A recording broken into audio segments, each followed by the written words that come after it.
ไหนฮะซื้อหน่อยน้อยตาดำด้วยเอาพามาได้ต้องหน้าดำมาวันนี้เอาเอาใจงามเอาใจผสมกับลีนตอนสีกับลีนนี่เป็นประเภทนี่บุญบังไฟบ้านซอกหนึ่งเดียวในสมรรถเกตที่จะได้เห็น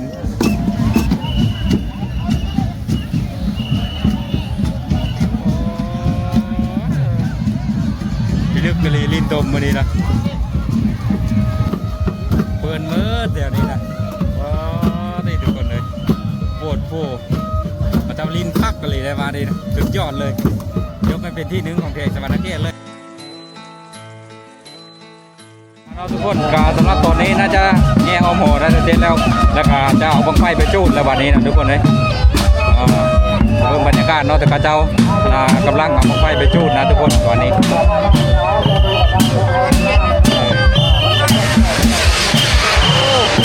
ขึ้นแล้ววางแรกขึ้นไปแล้วนะทุกคน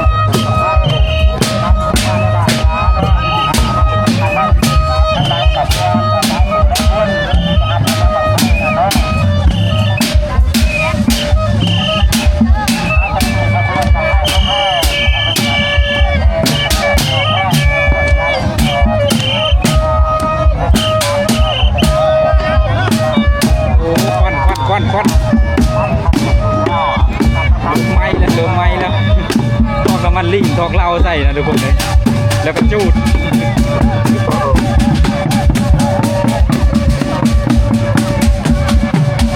เอฟเฟกท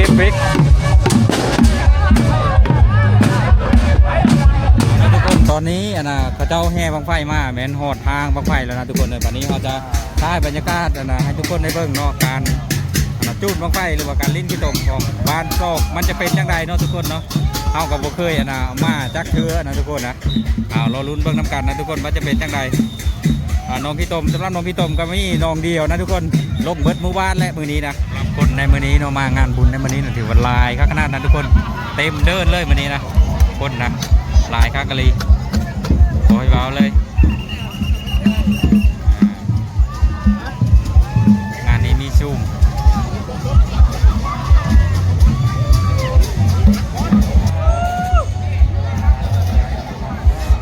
เอาลงตุ่มไว้ว่า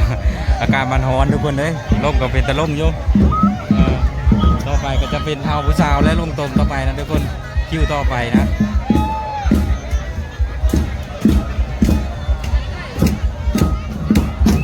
ถ้าฟังเสียงไปยังบุเข้า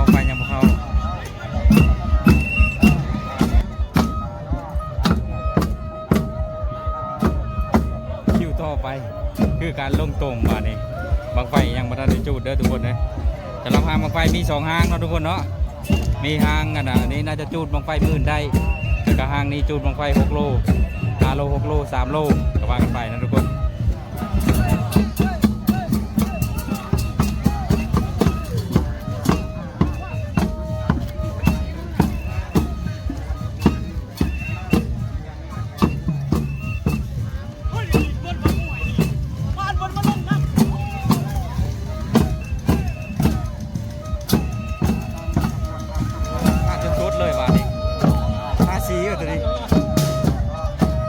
ตัวนี้เป็นสีวะเนี่ยเป็นสีเขียวบ่ลีนผสมกับลีนตอนสีกับลีนกากลายท่ามันจะสดเลยต้องไปอยู่บ้านนี้นะต้องได้ท่าเราทุกคนต้องได้ท่าทำท่ามาได้มาเห็นแล้วต้องได้ท่าเลยนะทุกคนเลยบรรยากาศบุญบังไฟบ้านซอกถือว่าชุดยอดทุกคนเลยแต่ว่าผมเคยเห็นยูไซมาก่อนนะทุกคน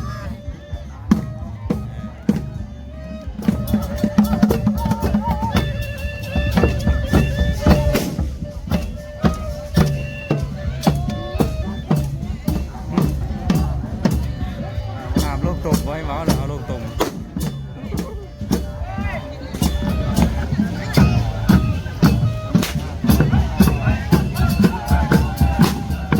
เ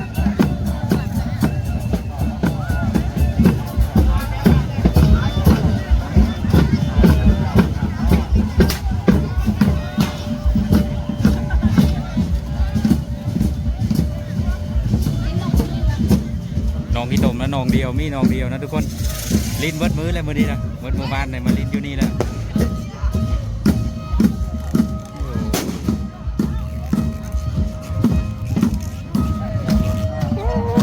มันควันกึบควันเกินนะทุกคนปัดกับปัดไปลึกโคตรผมซื้อว่าปัดอะไรดอกนี่เป็นควันกึบ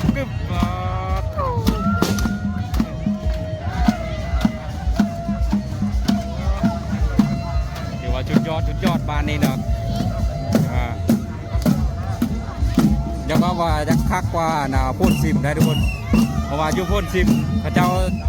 จะเน้นการแห่แถวบ้านแล้วก็ลงมาห้ามไฟแต่ผมวันใดอันนี้ลงมาห้ามไฟก็ยังม้วนอยู่นะทุกคนเลยสำหรับบ้านนี้นะทุกคนถือว่าคักนะทุกคนนะนี่เป็นประเภทนี้บุญบังไฟบ้านซอกหนึ่งเดียวในสวรรค์เกตที่จะได้เห็นจะพอเห็นได้เห็นง่ายๆนะทุกคน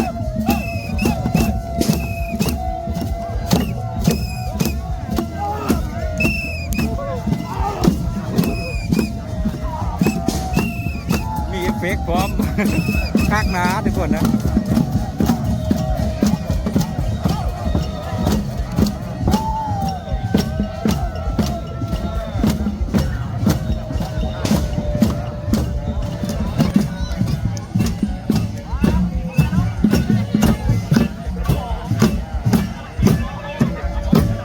เน้นม้วนบนเน้นบังไฟนะทุกคน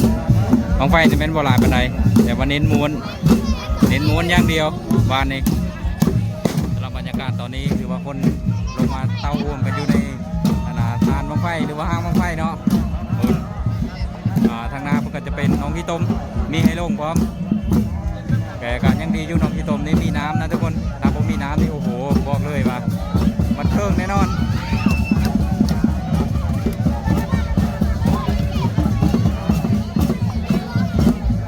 เบิ่งกับเจ้าลินนะ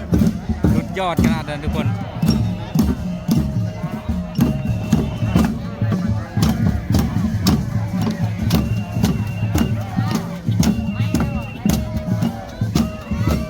นักล่าเขาควายนักล่าเขาควาย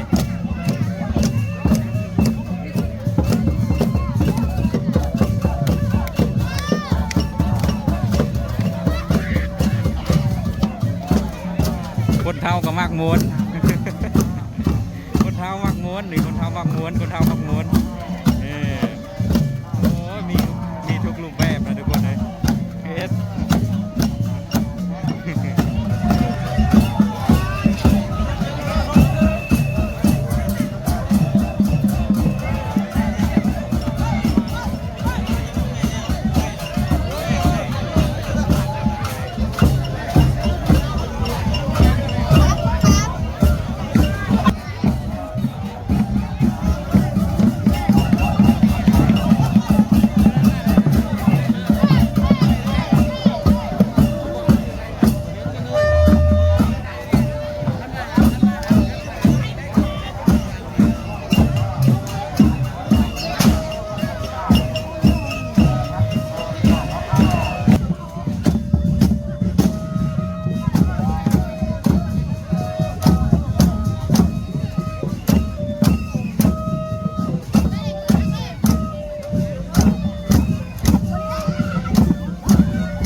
เดี๋ยวจะน้อยหน้าดำชื่ออะไรเอ็มอยู่บ้านนี่บ่โอ้อะไรฮะชื่อน้อยตาดำแล้ววันนี้พามาได้ต้องหน้าดำมาวันนี้เอาเอาใจงามเอาใจคักสุดยอดลายทุกคนบ้านนี้เป็นตะม้วนนะม้วนทุกคนเลยเริ่มหน้าดำแล้ววันนี้เจ้าเริ่มท่าใช่นะท่าไปไม่ได้ท่าก็ถือว่าทำพอได้มากบ้านนี้นะทุกคนนะเริ่มหน้าดำแล้ววันนี้เอาก็ได้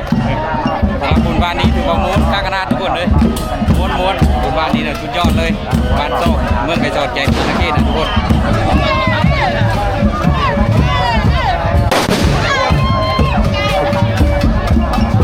ดับตับไม่ จุดมาบันไดครับโอ้ตอนนี้เขาเอาบังไฟมืดขึ้นไปแล้วนะทุกคนเลยโอ้โหจุดก้อนเลยนะทุกคนบังไฟมืดนะเมื่อกี้นี่จุดแล้วนะบังไฟ3 ลูกขึ้นไปแล้วก็เอาบังไฟมืดขึ้นไปเลยวานเงินบ่มีคนเอาวานเงินกันเลยเว้ยไล่เข้าไปญาติเอาเงินลายแห้งอะไรก่อนนะปึ๊กใส่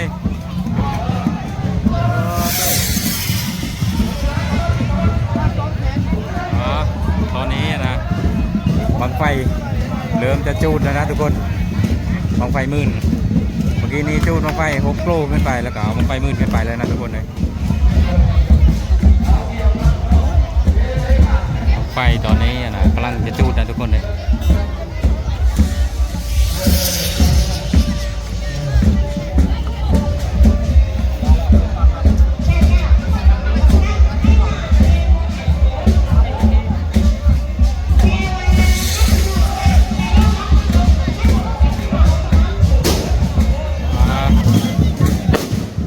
ตอนนี้นะเขาจะจูดแต่ว่าคนยังมาอยู่ไกลนะทุกคนเพราะว่าเขาเน้นความปลอดภัยนะคุณมาไฟบ้านเนี่ยคนมาอยู่ไกลหมดเขาก็เลยบดจูดนะทุกคนนะคนอยู่ไกลห่างเกินไปเขาก็กล้าจูดนะทุกคนเพราะว่าการจูดลงไฟนี่ต้องปฏิบัติตามระเบียบทางแยงมากเพราะว่าปีนี้เพื่อนบอกให้อยู่ใกล้ห้างปานใดว่ามันเคยเกิดอุบัติเหตุขึ้นหลายบ้านแล้วทุกคนเลยทีนี้ก็เลยเขาบอกให้มาอยู่ใกล้ห้างให้อยู่ไกลๆแต่ว่าน่าจะเป็นความผิดพลาดนะทุกคนที่ว่าเฮ็ดห้างเฮ็ดนมที่ตกใกล้ห้างเกินไปก็เลยมันบอกยากแน่ทุกคนเลยเพราะว่าพระเจ้าจะลิ้นน้ำที่ตกแน่ทุกคนเลย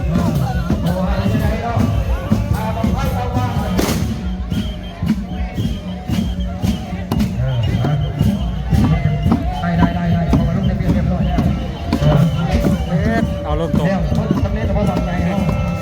เน้นลงตรง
จะแวะมันคักทุกคนเลย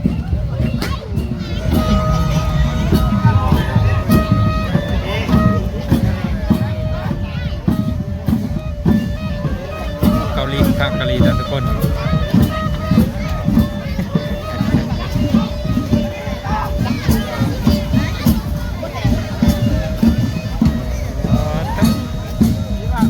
เต็มหนองอันยะโคตรโก้บริตก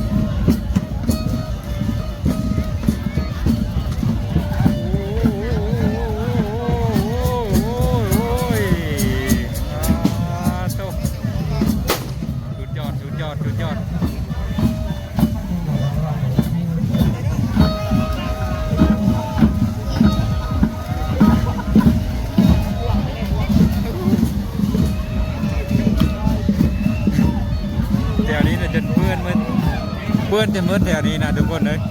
ไปเรื่องของเขาดินตมโคตรโพ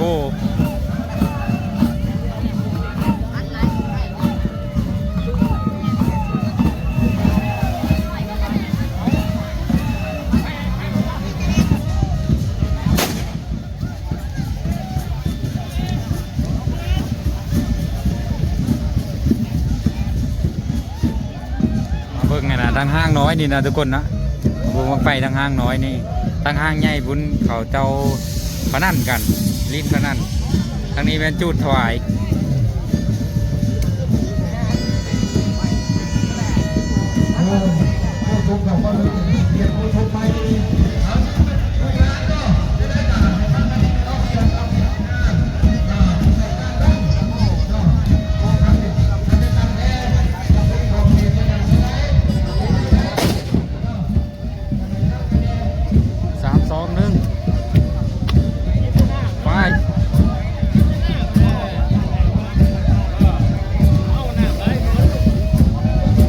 เล่นตรงมาวันนี้น้องแน่นะทุกคนเลยนี่น้องตรงมาแน่นะนี่แม่เป็นบุญบ้างไฟวานซอกนะทุกคนถือว่าลิ้นตรงได้สุดยอดขนาดเลยสุดๆเลยยกให้เป็นที่หนึ่งเลยเรื่องลิ้นตรงบ้านนี้โตถ้าว่าดวงไปมาหลายบ้านเนาะถือว่าบ้านนี้ถือว่าลิ้นสุดยอดเลยลิ้นการลิ้นตรง7 บาทนี้7 บาทนี้โอ้ย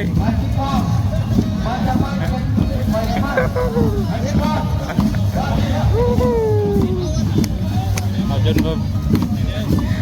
ว่าผมเป็นสภาพเลยโอ้จับจูดบ่ที่จับจูดบ่เขาบอกให้จับดิ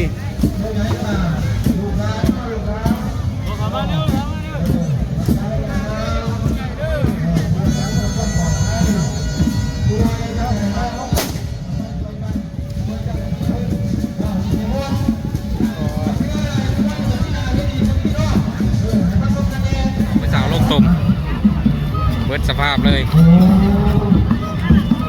โอเคย่อ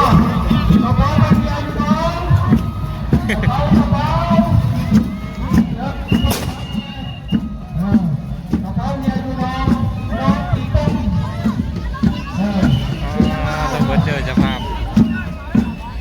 เอาไปสาวลงนอก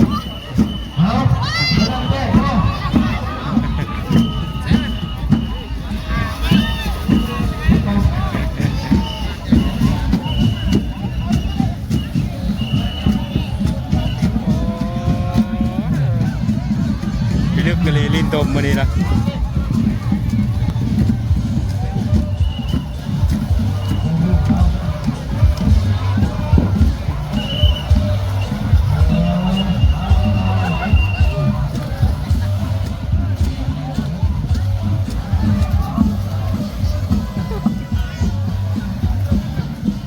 ไปลึกกะลี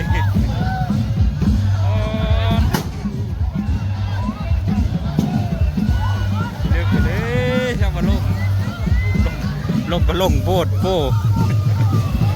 ไหลมาเลยนองอยู่ว่างๆนี่เปิดมือเดี๋ยวนี้นะว้านี่ทุกคนเลยโพดโป้มาทำลิ้นคักกันเลยได้มาดิสุดยอดเลยยกให้เป็นที่หนึ่งของเขตสวรรค์เขตเลยจ้ะการลิ้นตรงนี่ลิ้นได้คักกันเลยไปแล้ว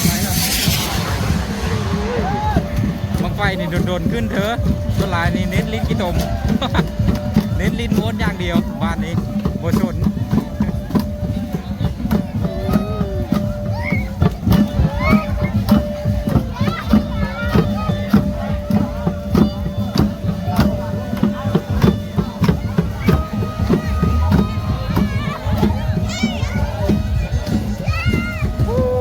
ทั้งดึงทั้งลากนะบ่ยอมลงไปดึงเดี๋ยวนี้นะเป็นตุ่มมาเลยเดินเดี๋ยวนี้นะปกตินะแห้งๆอยู่ได้บางเขาลินหลบไปลึกไปเลยนี่โคตรดอกเลยเอากันลงเลยอ๋อโตทุกคนเลยเอาทงเครื่อง